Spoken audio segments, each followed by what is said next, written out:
بسم اللہ الرحمن الرحیم۔ السلام علیکم۔ یہ ایک ہاتھ لمبا، ایک ہاتھ چوڑا چوکور پتھر تھا جو ہمیشہ حضرت موسیٰ علیہ السلام کے جھولے میں رہتا تھا۔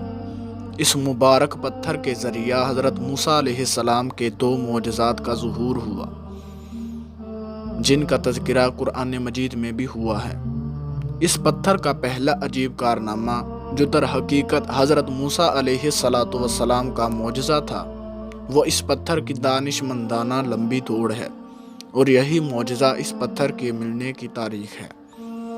اس کا مفصل واقعہ یہ ہے کہ بنی اسرائیل کا یہ عام دستور تھا کہ وہ بالکل ننگے بدن ہو کر مجمع عام میں غسل کیا کرتے تھے، مگر حضرت موسیٰ علیہ السلام، جو کہ اسی قوم کے ایک فرد تھے، اسی ماحول میں پلے بڑے تھے، لیکن خداوند قدوس نے ان کو نبوت اور رسالت کی عظمتوں سے سرفراز فرمایا تھا۔ اس لیے آپ کی عصمت نبوت بلا حیا سوز بے غیرتی کو کب گوارا کر سکتی تھی؟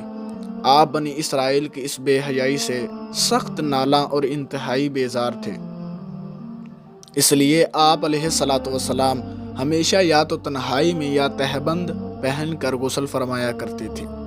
بنی اسرائیل نے جب یہ دیکھا کہ آپ کبھی بھی ننگے ہو کر غسل نہیں فرماتے، تو ظالموں نے آپ پر بہتان لگا دیا کہ آپ کے بدن کے اندرونی حصہ میں یا تو برس کا سفید داغ ہے، یا کوئی ایسا عیب ضرور ہے کہ جس کو چھپانے کے لیے یہ کبھی برہنہ نہیں ہوتے۔ اور ظالموں نے اس تہمت کا اس قدر اعلان اور چرچا کیا کہ ہر کوچہ و بازار میں اس کا پروپوگنڈا پھیل گیا۔ اس مکروہ تہمت کی شورش کا حضرت موسیٰ علیہ السلام کے قلب نازک پر بڑا صدمہ و رنج گزرا، اور آپ علیہ السلام بڑی کوفت اور اذیت میں پڑ گئے۔ تو خداوند قدوس اپنے مقدس کلیم کے رنج و غم کو بھلا کب گوارا فرماتا، اور اپنے ایک برگزیدہ رسول پر ایک عیب کی تہمت بلا خالق عالم کو کب اور کیوں کر اور کس طرح پسند ہو سکتی تھی؟ ارحم الراحمین نے آپ کی براعت اور بے عیبی ظاہر کر دینے کا ایک ایسا ذریعہ پیدا فرما دیا کہ دم زدن میں بنی اسرائیل کے پروپوگنڈوں اور ان کے شکوک و شبہات کے بادل چھٹ گئے، اور آپ کی براعت اور بے عیبی کا سورج آفتاب عالم تاب سے زیادہ روشن و آشکار ہو گیا۔ اور وہ یوں ہوا کہ ایک دن آپ علیہ السلام پہاڑوں کے دامنوں میں چھپے ہوئے ایک چشمہ پر غسل کے لیے تشریف لے گئے، اور یہ دیکھ کر کہ یہاں دور دور تک کسی انسان کا نام و نشان نہیں ہے، آپ اپنے تمام کپڑوں کو ایک پتھر پر رکھ کر اور بالکل برہنہ بدن ہو کر غسل فرمانے لگے۔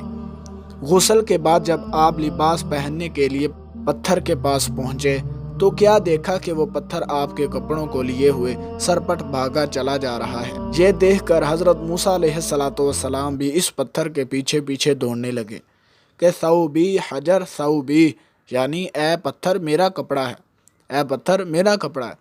مگر یہ پتھر برابر بھاگتا رہا، یہاں تک کہ شہر کی بڑی بڑی سڑکوں سے گزرتا ہوا گلی کوچوں میں پہنچ گیا، اور آپ بھی برہنہ بدن ہونے کی حالت میں برابر پتھر کو دوڑاتے چلے گئے۔ اس طرح بنی اسرائیل کے ہر چھوٹے بڑے نے اپنی آنکھوں سے دیکھ لیا کہ سر سے پاؤں تک آپ کے مقدس بدن میں کہیں بھی کوئی عیب نہیں ہے، بلکہ آپ کے جسم اقدس کا ہر حصہ حسن و جمال میں اس قدر نقطۂ کمال کو پہنچا ہوا ہے کہ عام انسان میں اس کی مثال تقریباً محال ہے۔